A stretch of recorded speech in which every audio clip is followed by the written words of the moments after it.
Hello everyone. Look at the question number 36.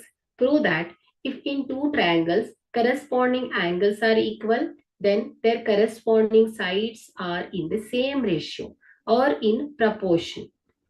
And hence the two triangles are similar. Okay. So in triangle ABC and DEF. Okay. So here angle A is equal to angle D, angle B is equal to angle E, angle C is equal to angle F.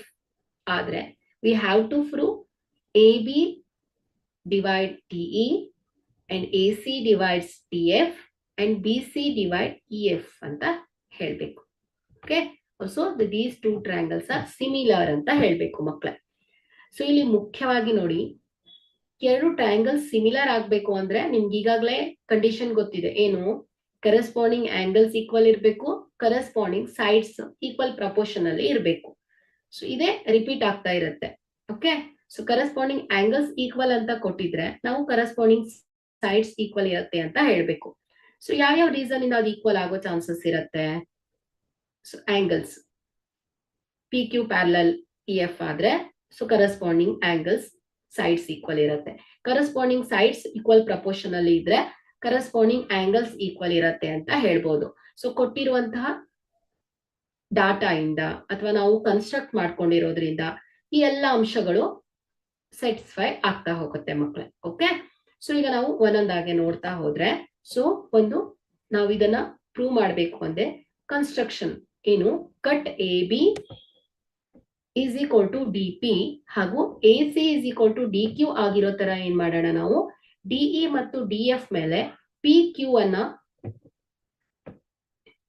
ಬರ್ದು so ಅದನ್ನ join ಮಾಡೋಣ. Okay. So ಇಲ್ಲಿ ಹೇಗಿರ್ಬೇಕು? AB ಎಷ್ಟು side length ಇರುತ್ತೋ DP ನು ಅಷ್ಟೇ ಇರ್ಬೇಕು, AC ಎಷ್ಟಿರುತ್ತೋ DQ ಕೂಡ ಅಷ್ಟೇ ಇರ್ಬೇಕು. ಆ ರೀತಿಯಲ್ಲಿ ನಾವೇನ್ ಮಾಡ್ಬೇಕು? PQ ಅನ್ನ ಸೇರಿಸ್ತಾ ಇದೀವಿ. ಓಕೆ. ಸೊ ಈಗ ಪ್ರೂಫ್ ಅನ್ನ ನೋಡಿದ್ರೆ ಟ್ರಯಾಂಗಲ್ ಎ ಬಿ ಸಿ ಮತ್ತು ಡಿ ಪಿ ಕ್ಯೂ ಅನ್ನ ತಗೊಳ್ತಾ ಇದ್ದೀವಿ. ಈ ಎರಡು ಟ್ರಯಾಂಗಲ್ ಅನ್ನ ತಗೊಳ್ತಾ ಇದ್ರೆ ಈ ಎರಡು ಟ್ರಯಾಂಗಲ್ ಕಾಂಗ್ರುಯೆನ್ಸ್ ಟ್ರಯಾಂಗಲ್ ಅಂತ ಹೇಳ್ಬೇಕು ನಾವು. ಅಂದ್ರೆ ಎರಡು ಈಕ್ವಲ್ ಇದೆ ಅಂತ ಹೇಳ್ಬೇಕು. ಅಂದ್ರೆ ಈಕ್ವಲ್ ಇದೆ ಅಂತ ಹೇಳ್ಬೇಕು ಅಂದ್ರೆ ಏನಾಯ್ತು? ಕರೆಸ್ಪಾಂಡಿಂಗ್ ಆಂಗಲ್ ಈಕ್ವಲ್ ಇರುತ್ತೆ ಅಥವಾ ಕರೆಸ್ಪಾಂಡಿಂಗ್ ಸೈಡ್ ಈಕ್ವಲ್ ಇರುತ್ತೆ ಅನ್ನೋದನ್ನ ತೋರಿಸ್ಬೇಕು. ಸೊ ಆಗ ಮಾತ್ರ ಈ ಎರಡು ಟ್ರಯಾಂಗಲ್ ಕಾಂಗ್ರುಯೆನ್ಸ್ ಟ್ರಯಾಂಗಲ್ ಅಂತ ಹೇಳ್ಬೋದು. ಸೊ ಯಾವ ರೀತಿಯಲ್ಲಿ ಅದನ್ನ ಹೇಳ್ಬೋದು ನೋಡಿ. AB equal to DP and AC equal to DQ. ಯಾಕಂದ್ರೆ ಕನ್ಸ್ಟ್ರಕ್ಷನ್ ಇಂದ ತಿಳಿದು ಬಂದಿದೆ ಇದು. ಈ ಎರಡು ಸೈಡ್ ಈಕ್ವಲ್ ಇರುತ್ತೆ ಅಂತ, ಈ ಎರಡು ಟ್ರಯಾಂಗಲ್ ಅಲ್ಲಿ ಈ ಎರಡು ಸೈಡ್ ಈಕ್ವಲ್ ಇರುತ್ತೆ ಅಂತ. ಸೊ ಹಾಗಾಗಿ ನಾವು ಇದನ್ನ ಬರೆದಿದ್ದೇವೆ, ಕನ್ಸ್ಟ್ರಕ್ಷನ್ ಇಂದ ಗೊತ್ತಾಗಿದೆ. ಹಾಗೆ ಇನ್ ಡಾಟಾ ಏನ್ ಹೇಳ್ಬಿಟ್ಟಿದ್ದಾರೆ ಅವರು? Angle A is equal to angle D ಅಂತ ಕೊಟ್ಬಿಟ್ಟಿದ್ದಾರೆ. ಸೊ ಹಾಗಾಗಿ ಇಲ್ಲಿ ಸೈಡ್ ಆಂಗಲ್ ಸೈಡ್ ಕ್ರೈಟೇರಿಯನ್ ಇಂದ ಏನ್ ಹೇಳ್ಬೋದು ನಾವು? ಈ ಎರಡು ಟ್ರಯಾಂಗಲ್ ಕಾಂಗ್ರುಯೆನ್ಸ್ ಟ್ರಯಾಂಗಲ್ ಅಂತ ಹೇಳ್ಬೋದು ಅಲ್ವಾ?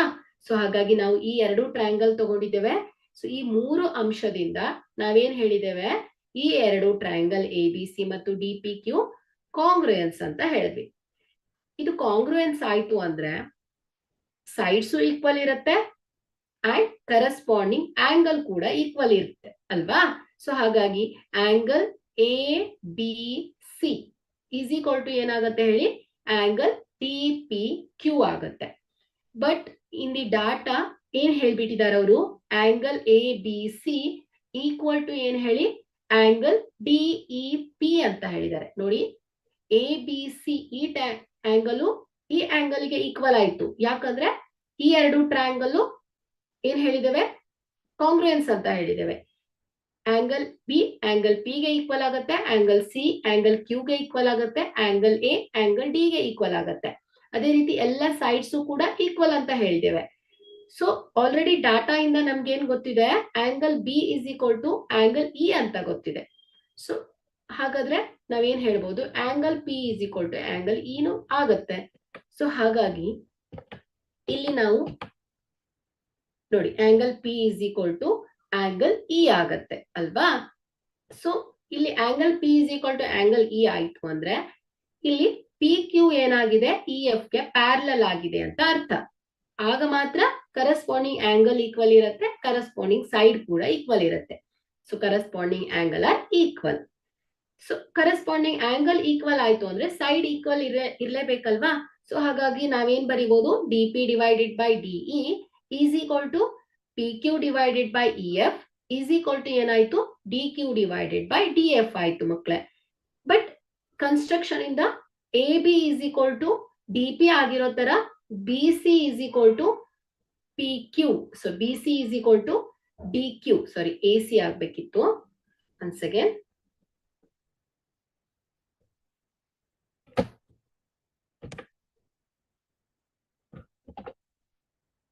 AC. Okay, so AC is equal to DQ ಆಗಿರೋ ತರ ನಾವು ಕನ್ಸ್ಟ್ರಕ್ಟ್ ಮಾಡ್ಕೊಂಡಿದ್ದೇವೆ. ಸೊ ಹಾಗಾಗಿ ಈ ಅಂಶದಿಂದ DP is equal to AB ಆಗಿರೋದ್ರಿಂದ AB divided by DE is equal to BC divided by EF is equal to ಏನಾಗುತ್ತೆ ಹೇಳಿ, AC divided by TF ಆಗುತ್ತೆ. Okay, so hence the proof. Thank you.